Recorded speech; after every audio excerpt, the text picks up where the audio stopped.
Very good evening दोस्तों।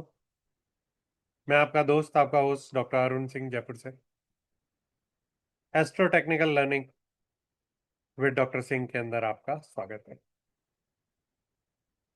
आज का एपिसोड एक जियोपॉलिटिक्स के नजरिए से डिस्कस करने के लिए बनाया गया, क्योंकि हमारा जो बाजार है उसने आज निफ्टी ने अगस्त महीने की क्लोजिंग 24,500 पे दी है, 211 पॉइंट माइनस। और हम इस 211 पॉइंट माइनस के साथ ऑलमोस्ट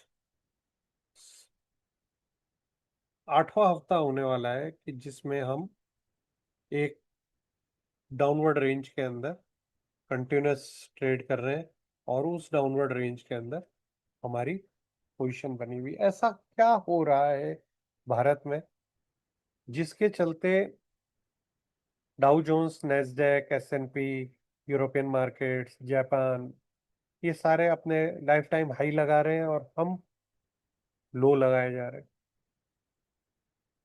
दो बड़े डेवलपमेंट होने वाले हैं दोस्तों। पहला, कुछ चीजें जो सामने से दिख रही हैं, जैसे कि आपके सामने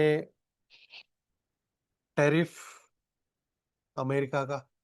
और अमेरिका का टैरिफ भी किस लिए है भारत के ऊपर? कि भाई साहब, आप है ना रशिया से ऑयल खरीद रहे हो, इसलिए हम आपके ऊपर 50% एक्स्ट्रा टैरिफ लगा देते हैं। तो हम टैरिफ भुगत रहे हैं रशिया के कारण। अमेरिका हमसे डील नहीं कर रहा है। और अमेरिका के अंदर बैठे हुए पीटर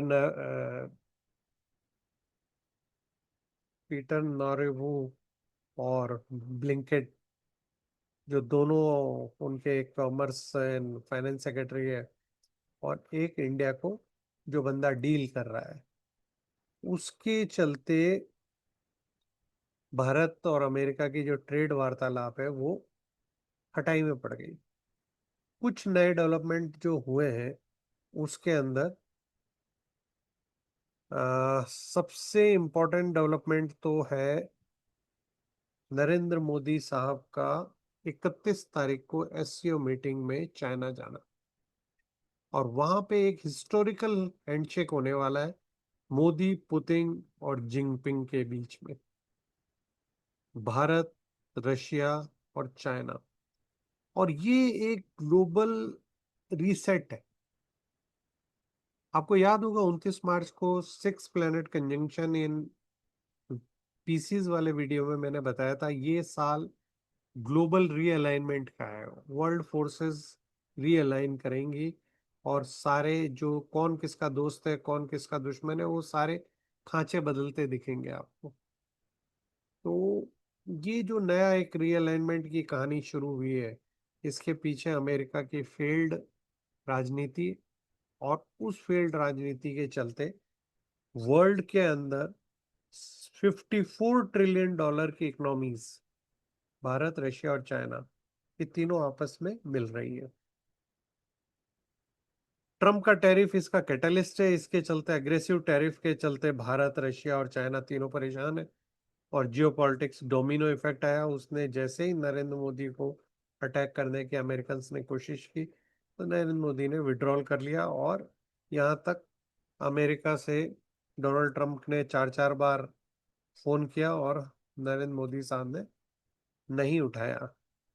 इनफैक्ट सुनने में ये भी आया कि लोग मीम्स बना रहे हैं कि ट्रम्प साहब जॉर्जिया मेलोनी को कह रहे हैं कि प्लीज तू कॉल करके देख ले, मेरा तो फोन ही नहीं उठा रहा है। ब्रिक कंट्रीज ने आपस में फैसला कर लिया है कि वो एक दूसरे के साथ में लोकल करेंसी के अंदर ट्रेड करेंगे। इन 3 ब्रिक कंट्री के अलावा 2 ब्रिक कंट्री ब्राजील और साउथ अफ्रीका है। और इस तरीके से हम वर्ल्ड के एक बहुत बड़े हिस्से को कैटर करते हैं, पॉपुलेशन वाइज, इकोनॉमी वाइज। और ब्रिक 25 की जो समिट हुई थी उसके अंदर हमारी जो पॉपुलेशन है वो अक्रॉस वर्ल्ड के 46% पॉपुलेशन को कैटर करते हैं, 33% ऑफ द ग्लोबल जीडीपी को कैटर करते हैं, 4.7 ट्रिलियन डॉलर का फॉरेन रिजर्व है, कंबाइंड फाइनेंशियल स्ट्रेंथ, और डॉलर 549 बिलियन की डिफेंस स्पेंडिंग है ब्रिक कंट्री की। ये ब्रिक कंट्री की पावर है। ब्रिक कंट्री का अगला सम्मेलन इंडिया में होने वाला है, और मुझे लगता है कि उस सम्मेलन के अंदर भारत के अंदर ब्रिक का हेडक्वार्टर भी बन जाए तो कोई बहुत बड़ी बात नहीं है। ये मोर देन अलायंस है, इनका आपस में ट्रेड नेटवर्क है। भारत वैसे भी पहले ही भी रशिया के साथ रूपी रूबल ट्रेड करता था। अब हम चाइना के साथ में युआन में ट्रेड करना शुरू करने वाले हैं। एनर्जी कॉरिडोर्स के ऊपर बहुत डिस्कशन चल रहा है। तो एक पाइपलाइन बिछाने की बात चल रही है जो कि रशिया से चाइना और चाइना से इंडिया आएगी। तो इस तरह के जो प्रोजेक्ट हैं ये एनर्जी इंडिपेंडेंस एंड एनर्जी के ऊपर हमें डाइवर्सिफिकेशन देने की कोशिश कर रहे हैं। फाइनेंशियल इंफ्रास्ट्रक्चर के ऊपर ब्रिक करेंसी, जिसको शायद ये लोग गोल्ड बैक करने की कोशिश कर रहे हैं, इस तरीके से gold standard of the world currency आ रहा है। डॉलर डोमिनेंस को ये डायरेक्ट चैलेंज है। चाइना चाइना का स्ट्रेटेजिक पिवट रोल है redirecting supply chain towards the non western partner करना चाहती है। तो वो चाहता है कि भारत वर्ल्ड का सबसे बड़ा मार्केट है तो उसको टैप कर ले वो। भारत के साथ उसका जो बॉर्डर डिस्प्यूट है उसको भी वो रिजॉल्व करने की कोशिश कर रहा है। रशिया वर्ल्ड के अंदर सबसे बड़ा एनर्जी प्रोड्यूसर एंड सप्लायर्स में से एक है, और उसके ऊपर जिस तरह के आर्थिक प्रतिबंध लगे हुए हैं और वो यूरोप को अपनी गैस और ऑयल को सप्लाई नहीं कर पा रहा है, तो आज की तारीख में चाइना और इंडिया उसके दो सबसे बड़े ऑयल परचेजर है। वो एनर्जी को रुपी और युआन में बेच रहा है, बाईपास कर रहा है डॉलर के रूट को। इंडिया का इमर्जिंग रोल है। इंडिया क्या है, वर्ल्ड की फास्टेस्ट ग्रोइंग इकोनॉमी है। हम एक नया ग्लोबल सप्लाई चेन हब बनना चाह रहे हैं, और हमारे यहाँ टेक्नोलॉजी का एक बहुत स्ट्रांग बेस है। हम वर्ल्ड के टेक के लीडर है। और जो नया, और आज भी हम चाइना, रशिया और US and the other European countries है, उसके बीच में ब्रिज है। हम जिस डायरेक्शन में झुक जाएंगे उस डायरेक्शन के अंदर उस ग्रुप को ज्यादा पावर मिल जाएगी। करेंसी वॉर बिगन होने वाली है। ऑयल ट्रेड लोकल करेंसी में हो रहा है। भारत ने अमीरात के साथ, कतर के साथ और सऊदी के साथ में अपने अपने समझौते कर लिए हैं। और जो सऊदी ने जो डॉलर में ही ट्रेड करने का जो समझौता था, वो अभी मोहम्मद बिन सलमान ने अमेरिका के साथ में रिन्यू नहीं किया है। कमोडिटीज का नॉन डॉलर ट्रांजेक्शन हो रहा है, डी डॉलराइजेशन हो रहा है। और तो और इवन लोग बाग कह रहे हैं कि बिटकॉइन के अंदर काफी हद तक वर्ल्ड का ट्रेड शिफ्ट हो चुका है, स्पेशली क्रूड रिलेटेड। स्विफ्ट का ये अल्टरनेट माना जा रहा है। हम स्विफ्ट सिस्टम के अगेंस्ट ये कर रहे हैं। डी डॉलराइजेशन की जो है वो जो स्टोरी जो अब तक केवल हाइपोथेटिकल लग रही थी, उसकी ये ग्लोबल शिफ्ट हो रही है। और ये बहुत पावरफुल ऑप्टिक्स है। चाइनीज जिंग, भारत के पुतिन और भारत के प्रधानमंत्री मोदी और रशियन प्रेसिडेंट पुतिन को एयरपोर्ट के ऊपर रिसीव करने वाले हैं, जो कि 1962 के बाद की एक बहुत ही सरप्राइजिंग और बड़ी इवेंट मानी जाएगी। तीनों कंट्रियों की जो डिफेंस बजट है वो 549 बिलियन का एनुअल बजट है। 20% of the global military corporation का बजट जो है वो इन तीनों कंट्री का है। और तीनों कंट्री एक दूसरे के साथ में रशियन आर्म्स के ऊपर बहुत ज़्यादा डिपेंडेंट है। डिप्लोमेटिक एक्सपेंशंस जो हो रहा है वो ब्रिक प्लस प्लेटफॉर्म के तहत में अफ्रीका के अंदर हो रहा है। Brick plus investment and currency swap के अंदर लैटिन अमेरिका में हो रहा है। और मिडिल ईस्ट के अंदर नरेंद्र मोदी के चलते हम ब्रिक को एक्सपेंड करके हम उसके अंदर सऊदी और अमीरात को भी जोड़ना चाह रहे हैं। इंडिया क्रॉस रोड के ऊपर है, बैलेंसिंग फैक्टर है वेस्ट और ईस्ट के बीच में। और बॉर्डर टेंशंस जो हो रही है उसको हम काफी हद तक कम करना चाह रहे हैं, क्योंकि जिस तरह से पाकिस्तान अमेरिका की गोद में जाके बैठ गया है उससे चाइना को बहुत बड़ा झटका लगा है, और उससे उस पाकिस्तान की रिलायबिलिटी खत्म हो गई है।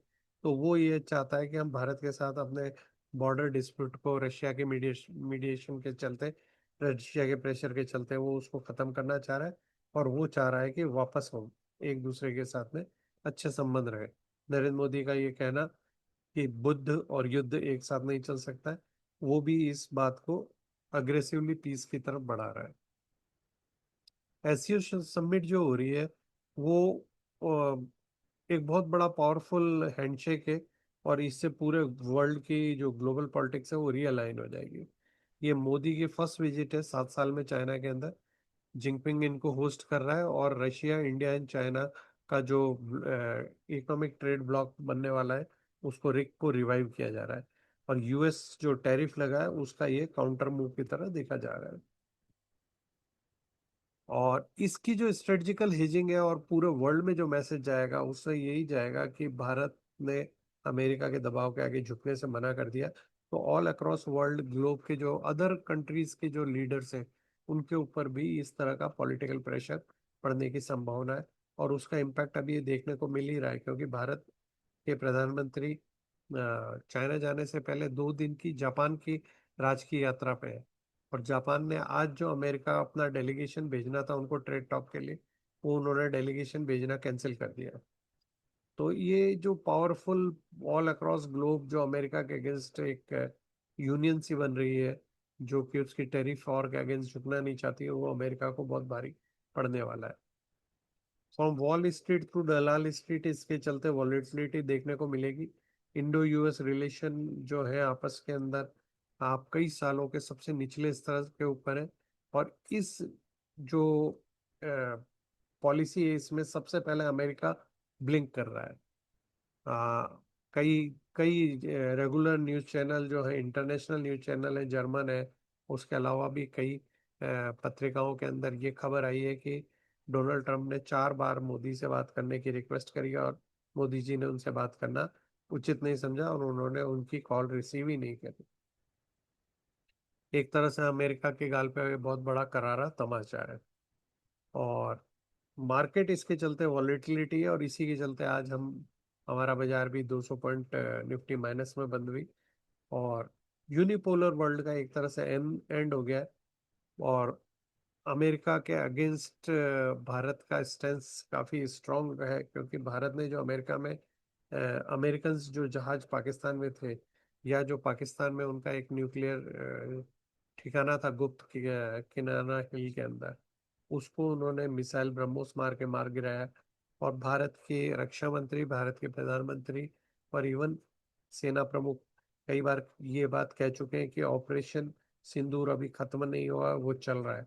तो मुझे लगता है कहीं वो इसी तरफ इशारा तो नहीं कर रहे हैं। भारत, रशिया और चाइना ये तीनों मिलके एक न्यू वर्ल्ड ऑर्डर बना रहे हैं, और मल्टीपैरल सिस्टम को बढ़ावा दे रहे हैं। BRIC countries and global south की इंडिया लीडरशिप कर रहा है। और डेमोग्राफी को as a economic power house वो ये यूज कर रहे हैं। और ये $54 ट्रिलियन की पावर शिफ्ट है। इस हैंडशेक से हैंडशेक तो 31 तारीख को होगा, लेकिन उससे पहले अमेरिका की राजनीति में भयंकर भूचाल आ रहा है। और उस भूचाल की आहट अपने को देखने को मिल रही है, क्योंकि ये अमेरिका को के अंदर जिन लोगों पे ये ब्लेम आएगा कि तुम्हारे कारण भारत से हमारी डील खत्म हुई और भारत ने हमारे से दुश्मनी करी, उन लोगों के सर वहां पे हेड काउंट के अंदर जरूर जाएंगे। तो देखते हैं इसके अंदर पीटर नवारो और ब्लैंकेट समेत किस किस के हेड रोल होते हैं वहां पे। अब अपन उससे भी इंटरेस्टिंग एक और डेवलपमेंट हो रहा है, उससे पहले मैं आपको कुछ न्यूज़ डेवलपमेंट आपको दिखा देता हूँ जो अमेरिका के अंदर हो रहे हैं। अब जैसे भारत के अंदर एक इम्पोर्टेंट स्वदेशी जागरण का मिशन चालू हो रहा है। आरएसएस है, जो इंडिया के जो लीडर्स हैं, बिजनेस लीडर्स हैं, रामदेव है, और भी बिजनेस लीडर, उन सब ने कहा है कि बायकॉट कर दो Pepsi, Coca Cola, McDonald and other thing का इस टैरिफ के गए। और रशियन ऑयल इंपोर्ट से जो गेन हो रहा है उसको देख देख के न्यूमेरा ने बता दिया है कि अमेरिका को टैरिफ इंडिया पे रिड्यूस करना ही पड़ेगा। और उसके चलते, और जो अगर क्रूड के भाव इंडिया रशिया से क्रूड नहीं लेगा, तो उसका मतलब है कि वो जो क्रूड की सप्लाई है वो पूरे वर्ल्ड में कहीं और अवेलेबल नहीं है। और सबसे इंटरेस्टिंग बात ये this is the one of the most important news. Trump ने सोरोस और उसके फैमिली, उसके सन को अरेस्ट करने का ऑर्डर निकालने की वकालत की, अभी तक अरेस्ट नहीं किया है। डोनाल्ड ट्रंप ने कहा है कि जॉर्ज सोरोस और उसके सन एलेक्स के ऊपर क्रिमिनल चार्जेस करेंगे, क्योंकि वो अमेरिका में दंगे भड़काने के लिए फंडिंग कर रहा है। ये जो सोरोस वही है जिसने भारत में मोदी को हटाने के लिए जो किसान आंदोलन था उसको फंडिंग करी थी। और अभी जो ये करंट तमाशा चल रहा है कि हमारा इलेक्शन कमीशन खराब है, वो सारी चीजें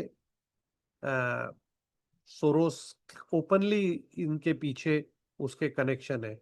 इसके लिए इन्होंने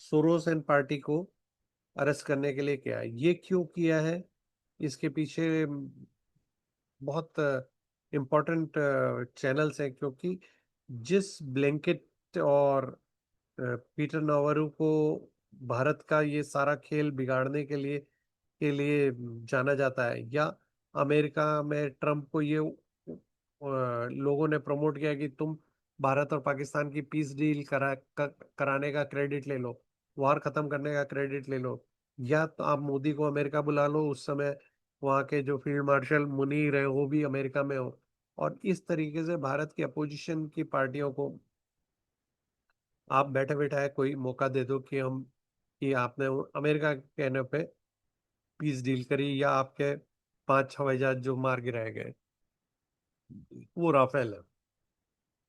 इस तरह की जो अटकलें पिछले 1 डेढ़ महीने से अमेरिका से आ रही थी, और जिसका भरपूर फायदा भारत के अपोजिशन लीडर्स उठा रहे थे और नरेंद्र मोदी को घेरने की कोशिश कर रहे थे।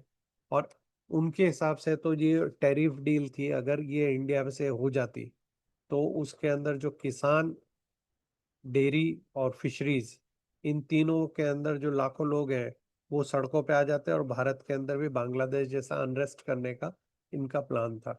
और इस प्लान के चलते ही नरेंद्र मोदी ने न तो ट्रंप से बात करने की इच्छा जाहिर रही की, और न ही उनके चुंगल में वो फंसे। और सबसे इंटरेस्टिंग बात है, इन सारे हथकंडे के पीछे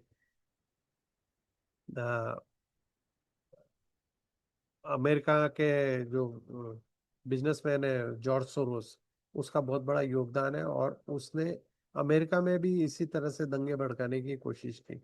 मोहन भागवत जी ने भी आज एक बड़ा इंटरेस्टिंग सा बयान दिया है। उन्होंने कहा है कि हम नहीं चाहते कि नरेंद्र मोदी रिटायर हो अगले महीने। ये भी एक एक ओवरहैंग था जो भारत के पीछे था। और डर के मारे आज डोनाल्ड ट्रंप ने भारत की फार्मास्यूटिकल इंडस्ट्री को एग्जम्प्ट कर दिया है टैरिफ से। वो ऑलरेडी पहले से एग्जम्प्टेड था, पता नहीं क्यों लोग वहाँ उसका गाना गा रहे थे कि ये है। ट्रम्प की टैरिफ वॉर थी, और पीएम मोदी की विजिट से पहले जापान ने स्नब कर दिया अमेरिका को $555 बिलियन का ट्रेड पैकेज जो उनके साथ होना था, वो उन्होंने अभी तक उसके लिए कोई हाँ नहीं करी। जेपी मॉर्गन ने कहा है कि अगर इंडिया रशिया का ऑयल नहीं लेगा तो उस ऑयल का कोई बैकअप ना ओपेक के पास है ना शेल गैस के अंदर है। तो अमेरिका की इस जिद के चलते पूरे वर्ल्ड के एनर्जी मार्केट में आग लगना तय है अगर भारत नहीं लेता है। यूएस सेक्रेटरी बिसेंट ने ये कहा है कि हम प्रधानमंत्री मोदी और डोनाल्ड ट्रंप के बीच में बहुत अच्छे रिलेशन है। हम दोनों ये दोनों आपस में एक ही कि भारत और उसके बीच में जो डिफिकल्टीज आ रही है वो खत्म होने वाली है, और जल्दी हम लोग एक अच्छी ट्रेड डील भारत के साथ साइन करते हैं। ये वही बिसेंट है जो कि जिसके ऊपर जॉर्ज सोरोस के राइट हैंड होने का दावा किया जाता है।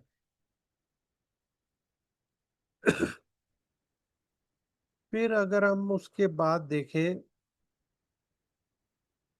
कि कई छोटे छोटे कंट्रीज जैसे फिजी है, ब्राजील है, और इन कंट्रीज ने नरेंद्र मोदी के पीछे फुल स्ट्रेंथ से शो किया है।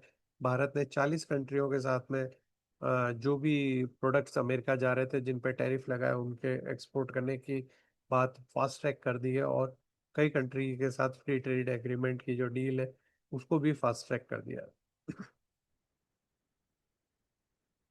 जी जिनपिंग ने इंडिया को लेटर लिखा है जिसमें उन्होंने कहा है कि हम इस तरीके से टैरिफ के अंदर अ, अमेरिका को अ, मजा चखा सकते हैं।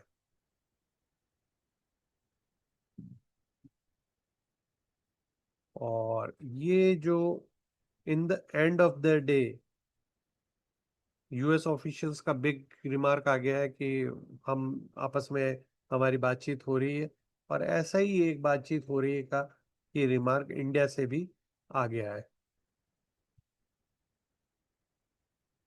और ट्रम्प ने जो ये इम्पोर्टेंट जो थ्रेट दी है, ये मुझे ऐसा लगता है, मेरा अपना मानना ये है कि ये थ्रेट केवल अरेस्ट करने की जो जॉर्ज सोरोस को और उसके सन एलेक्जेंडर सोरोस को अरेस्ट करने का जो प्लान कर रहा है डोनाल्ड ट्रंप, ये केवल मोदी को खुश करने के लिए कर रहा है। अब आप कहोगे कि इसमें नरेंद्र मोदी कहाँ से आ गया? तो नरेंद्र मोदी इसलिए इसमें इसलिए आ गया कि अभी 3 दिन पहले किरण रिजिजू ने कहा है कि Rahul Gandhi is working closely with the George Soros and he is on a dangerous track of burning India. तो ये है। अभी आप इससे पहले आपने ये देखा होगा कि Trump call for the Soros and son to face federal charges. तो ये सारी ऑल ऑफ सडन अमेरिका में सोरोस के अगेंस्ट का जो माहौल आ रहा है, वो भारत के अंदर जो उपराष्ट्रपति द्वारा सत्ता परिवर्तन के लिए जो साजिशें रची थी, जिसके चलते उनको अपनी सीट गंवानी पड़ी, रिजाइन करना पड़ा, उन्होंने उस बीच में जो डेवलपमेंट के साथ जो कागज आए हैं, उसमें सोरोस एंड पार्टी का बहुत बड़ा योगदान था उसके पीछे। और उस सोरोस एंड पार्टी का जो योगदान था उसके, और उनकी जो साजिशें खुल गई हैं, तो उसके बाद अमेरिका के पास में और कोई ऑप्शन नहीं बचता भारत के गुस्से से बचने के लिए कि वो सोरोस को अरेस्ट कर ले। तो अगर जॉर्ज सोरोस अरेस्ट होता है और उसके बाद में भारत और अमेरिका की डील या नरेंद्र मोदी की तरफ से कुछ पॉजिटिव फिलर्स अमेरिका को देखने को मिलेंगे। ये निफ्टी का चार्ट है दोस्तों। आज के निफ्टी के चार्ट ने एक बहुत ही इंपॉर्टेंट जोन पे बंद हुई है। 24,588 है ये। सितंबर की एक्सपायरी आ रही है उसके हिसाब से। और अभी एसजीएक्स को देखते हैं तो 45 एक पॉइंट वो प्लस के अंदर आपको दिखाएगी। 500 की स्पॉट की क्लोजिंग है। और कल अगर हम इसके ऊपर खुलते हैं और अगर हम 24,344 का लो अगर नहीं काटते, ये लो हर हाल में प्रोटेक्ट रहना चाहिए, तभी ये वेव सेकंड वेव की तरह काउंट होगी। नहीं तो अगर हम इस लो के नीचे निकल गए तो हमारे ये टोटल काउंट बदल जाएगा। और 350 को अगर हम 24,350 को अगर एग्जैक्टली 344 है ये, तो अगर 344 को नीचे अगर हम क्लोज देते हैं तो अगले 800 पॉइंट नेगेटिव के लिए मार्केट के ओपन हो जाएगा। हम अगला जो लो अपन एक्सपेक्ट कर रहे हैं वो 24,000 और 23,500 की तरफ बाजार बढ़ता हुआ दिखेगा आपको। तो बाजार के अंदर डोनाल्ड ट्रंप की तरफ से कुछ फिलर्स हैं, और उनके चलते अपने को ये देखना है कि भारत और अमेरिका के बीच में ट्रेड डील, ट्रेड वार्तालाप, इसके अंदर क्या नया डेवलपमेंट होता है। तो इसी के साथ मैं आपका दोस्त, आपका होस्ट डॉक्टर अरुण सिंह, इस विशेष एपिसोड जिसके अंदर हम रशिया, इंडिया और China, bear, dragon and tiger, ये तीनों मिलके एक नई इक्वेशन बना रहे हैं। और इसके चलते आ ये माना जा रहा है कि पूरे वर्ल्ड की जो पॉलिटिक्स है वो चेंज होने वाली है।